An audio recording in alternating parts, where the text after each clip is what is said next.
ओम साई राम। श्री साई सच्चरित्र अध्याय 10। अध्याय 10 के प्रमुख विषय हैं श्री साई बाबा का रहन सहन, शयन पट्टियां, शिरडी में निवास, उनके उपदेश, उनकी विलयशीलता, नानावली, सुगम पथ। श्री साई बाबा का सदा ही प्रेम पूर्वक स्मरण करो, क्योंकि वे सदैव दूसरों के कल्याणार्थ तत्पर तथा आत्मलीन रहते थे। उनका स्मरण करना ही जीवन और मृत्यु के पहेली को हल करना है।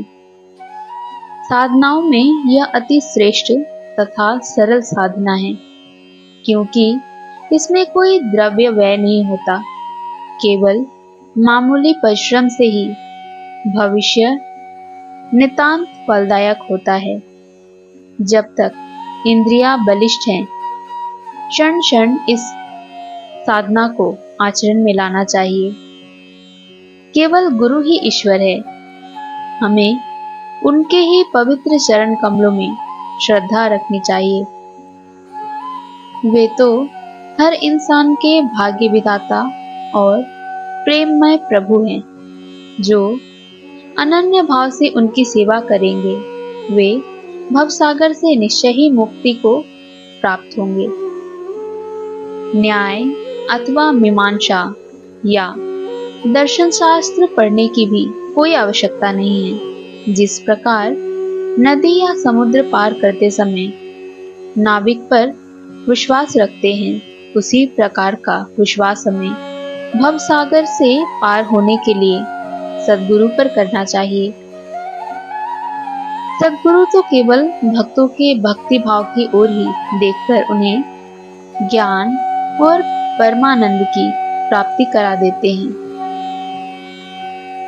गत अध्याय में बाबा की भिक्षावृत्ति, भक्तों के अनुभव तथा अन्य विषयों का वर्णन किया गया है। अब पाठकगण सुने कि श्री साई बाबा किस प्रकार रहते थे। ब्रह्म का सगुण अवतार। वहां दृष्टि से श्री साई बाबा 3.5 हाथ लंबे एक सामान्य पुरुष थे, फिर भी प्रत्येक के हृदय में वे विराजमान थे। अंदर से वे आसक्ति रहित और स्थिर थे, परंतु बाहर से जन कल्याण के लिए सदैव चिंतित रहते थे। अंदर वे संपूर्ण रूप से निस्वार्थ थे। भक्तों के निमित्त उनके हृदय में परम शांति विराजमान थी, परंतु बाहर से संसार में उलझे हुए दिखलाई पड़ते थे। वे कभी प्रेम दृष्टि से देखते तो कभी पत्थर मारते, कभी गालियां देते और कभी हृदय से लगाते थे। वे गंभीर, शांत और सहनशील थे। वे सदा दृढ़ और आत्मलीन रहते थे और अपने भक्तों का सदैव उचित ध्यान रखते थे। वे सदा एक आसन पर ही विराजमान थे। वे कभी यात्रा को नहीं निकले। उनका दंड एक छोटी सी लकड़ी थी, जिसे वे सदैव पास संभाल कर रखते थे। विचार शून्य होने के कारण वे शांत थे। उन्होंने कंचन और कीर्ति की भी कभी चिंता नहीं की तथा सदा ही भिक्षावृत्ति द्वारा निर्वाह करते रहे। उनका जीवन ही इस प्रकार का था। अल्लाह मालिक सदैव उनके होठों पर रहता था। उनका भक्तों पर विशेष और अटूट प्रेम था। वे आत्मज्ञान की खान और परम दिव्य स्वरूप थे। श्री साईं बाबा का दिव्य स्वरूप इस तरह का था। एक अपरिमित, अनंत, सत्य और अपरिवर्तनशील सिद्धांत, जिसके अंतर्गत यह सारा विश्व है। श्री साईं बाबा में आविर्भूत हुआ था।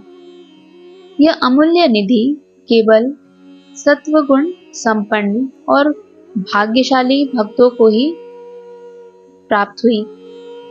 जिन्होंने श्री साईं बाबा को केवल मनुष्य या सामान्य पुरुष समझा या समझते हैं, वे यथार्थ में अभागे थे या हैं। श्री साईं बाबा के माता पिता तथा उनकी जन्म तिथि का ठीक ठीक पता किसी को भी नहीं है, तो भी उनके शिरडी में निवास के द्वारा इसका अनुपम बाबा का ध्येय और उपदेश।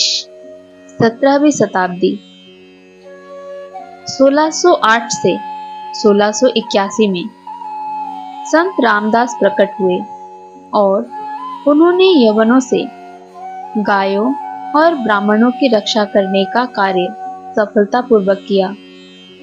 परंतु 2 शताब्दियों के व्यतीत हो जाने के बाद हिंदुओं और मुसलमानों में वैमनस्य बढ़ गया और इसे दूर करने के लिए श्री साईं बाबा प्रकट हुए। उनका सभी के लिए यही उपदेश था कि राम और रहीम एक ही है और उनमें किंचित मात्र भी भेद नहीं है। फिर तुम उनके अनुयायी क्यों पृथक पृथक रहकर परस्पर झगड़ते हो? अज्ञानी बालकों, दोनों जातियां एकता का ध्येय प्राप्त करो। कलह और विवाद व्यर्थ है, इसलिए ना झगड़ो और ना परस्पर प्राणघातक ही बनो। सदैव अपने हित तथा कल्याण का विचार करो। श्री हरि तुम्हारी रक्षा अवश्य करेंगे। योग, वैराग्य, तप, ज्ञान आदि ईश्वर के समीप पहुंचाने के मार्ग हैं।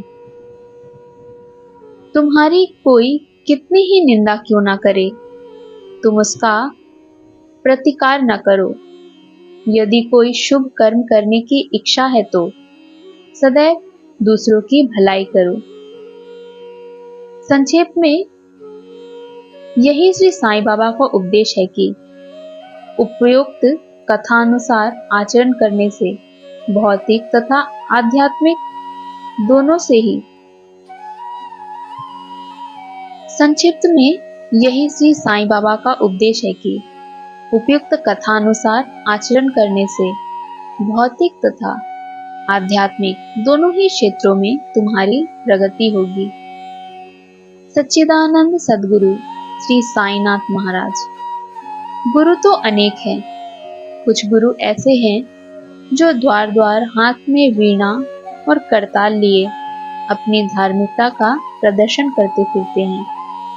वे शिष्यों के कानों में मंत्र फूंकते और उनकी संपत्ति का शोषण करते हैं। वे ईश्वर भक्ति तथा धार्मिकता का केवल ढोंग ही रचते हैं। वे वस्तुतः अपवित्र और अधार्मिक होते हैं। श्री साईं बाबा ने धार्मिक निष्ठा प्रदर्शित करने का विचार भी कभी मन में नहीं किया। दैहिक बुद्धि उन्हें किंचित मात्र भी छू ना गई, परंतु उनमें भक्तों के लिए असीम प्रेम था। गुरु 2 प्रकार के होते हैं, नियत और अनियत। अनियत गुरु के आदेशों से अपने में उत्तम गुणों का विकास होता तथा चित्त की शुद्धि होकर विवेक की वृद्धि होती है। वे भक्ति पथ पर लगा देते हैं, परंतु नियत गुरु की संगति मात्र से द्वैत बुद्धि का न्यास शीघ्र ही हो जाता है। गुरु और भी अनेक प्रकार के होते हैं जो भिन्न भिन्न प्रकार की सांसारिक शिक्षाएं प्रदान करते हैं। यथार्थ में जो हमें आत्मस्थित बनाकर इस भवसागर से पार उतार दे, वही सद्गुरु है। श्री साईं बाबा उसी कोटि के सद्गुरु थे। उनकी महानता अवर्णनीय है। जो भक्त बाबा के दर्शनार्थ आते उनके प्रश्न करने के पूर्व ही बाबा उनके समस्त जीवन की त्रिकालिक घटनाओं का पूरा पूरा विवरण कह देते थे। वे कभी संशयग्रस्त नहीं हुए। देहधारी होकर भी उन्हें देह की किंचित मात्र आसक्ति न थी। देह तो उनके लिए केवल एक आवरण मात्र था। यथार्थ में तो वे नित्य मुक्त थे। वे शिरडीवासी धन्य हैं जिन्होंने श्री साईं बाबा की ईश्वर रूप में उपासना की। सोते जागते, खाते पीते, वाड़े या खेत तथा घर में अन्य कार्य करते हुए भी वे लोग सदैव उनका स्मरण तथा गुणगान करते थे। साईं बाबा को ईश्वर मानते थे। शिरडी की नारियों के प्रेम की माधुरी का तो कहना ही क्या है। वे बिल्कुल भोली भाली थी। उनका पवित्र प्रेम उन्हें ग्रामीण भाषा में भजन रचने की सदैव प्रेरणा देता रहता था। यद्यपि वे शिक्षित न थी, तो भी उनके सरल भजनों में वास्तविक काव्य की झलक थी। यह कोई विद्वता न थी, वरन उनका सच्चा प्रेम ही इस प्रकार की कविता का प्रेरक था। कविता तो सच्चे प्रेम का प्रकट स्वरूप ही है, जिसमें चतुर श्रोतागण ही यथार्थ दर्शन या रसिकता का अनुभव करते हैं। बाबा की विनयशीलता। ऐसा कहते हैं कि भगवान में 6 प्रकार के विशेष गुण होते हैं: कीर्ति, श्री, वैराग्य, ज्ञान, ऐश्वर्य और उदारता। श्री साईं बाबा में भी ये सब गुण विद्यमान थे। यद्यपि बाह्य दृष्टि से बाबा विषय पदार्थों का उपभोग करते हुए प्रतीत होते थे, परंतु उन्हें किंचित मात्र भी उनकी गंध न थी और न ही उनके उपभोग का ज्ञान था। वे खाते अवश्य थे, परंतु उनके जिह्वा को कोई स्वाद न था। वे नेत्रों से देखते थे, परंतु उस दृश्य में उनकी कोई रुचि न थी। काम के संबंध में वे हनुमान सदृश अखंड ब्रह्मचारी थे। उन्हें किसी पदार्थ में आसक्ति न थी। वे शुद्ध चैतन्य स्वरूप थे, जहाँ समस्त इच्छाएं, अहंकार और अन्य चेष्टाएं विश्राम पाती थी। संक्षेप में वे निस्वार्थ, मुक्त और पूर्ण ब्रह्म थे। इस कथन को समझने के हेतु एक रोचक कथा का उदाहरण यहाँ दिया जाता है। नानावली। शिरडी में नानावली नाम का एक विचित्र और अनोखा व्यक्ति था। वह बाबा के सब कार्यों की देखभाल किया करता था। एक समय जब बाबा गादी पर विराजमान थे, तब उनके पास पहुंचा। वह स्वयं ही गादी पर बैठना चाहता था, इसलिए उसने बाबा को वहां से हटने को कहा। बाबा ने तुरंत गादी छोड़ दी और तब नानावली वहां विराजमान हो गया। थोड़े समय वहां बैठकर वह वहां से उठा और बाबा को अपना स्थान ग्रहण करने को कहा। बाबा पुनः आसन पर बैठ गए। यह देखकर नानावली उनके चरणों पर गिर पड़ा। इस प्रकार अनायास ही आज्ञा दिए जाने और वहां से उठाए जाने के कारण बाबा में किंचित मात्र भी अप्रसन्नता की झलक न थी। मन का कार्य है विचार करना। बिना विचार किए वह एक क्षण भी नहीं रह सकता।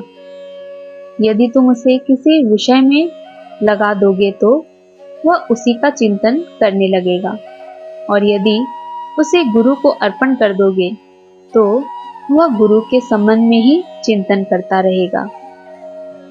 आप लोग बहुत ध्यानपूर्वक साईं की महानता और श्रेष्ठता श्रवण कर चुके हैं। ये कथाएं सांसारिक भय को निर्मूल कर आध्यात्मिक पथ पर आरूढ़ करती है। इसलिए इन कथाओं का हमेशा श्रवण और मनन करो तथा आचरण में भी लाओ। सांसारिक कार्यों में लगे रहने पर भी अपना चित्त साईं और उनकी कथाओं में लगाए रहो, तब तो यह निश्चित है कि वे कृपा अवश्य करेंगे। यह मार्ग अति सरल होने पर भी क्या कारण है कि सब कोई इसका अवलंब नहीं करते? कारण केवल यह है कि ईश कृपा के अभाववश लोगों में संत कथाएं श्रवण करने की रुचि उत्पन्न नहीं होती। ईश्वर की कृपा से ही प्रत्येक कार्य सुचारू एवं सुंदर ढंग से चलता है। संतों की कथा का श्रवण ही संत समागम सदृश्य है। संत सानिध्य का महत्व अति महान है। उससे दैहिक बुद्धि, अहंकार और जन्म मृत्यु के चक्र से मुक्ति हो जाती है। हृदय की समस्त ग्रंथियां खुल जाती हैं और ईश्वर से मिलन हो जाता है तथा दुखों और सुखों में स्थिर रहने की शक्ति प्राप्त हो जाती है और आध्यात्मिक उन्नति सुलभ हो जाती है। ओम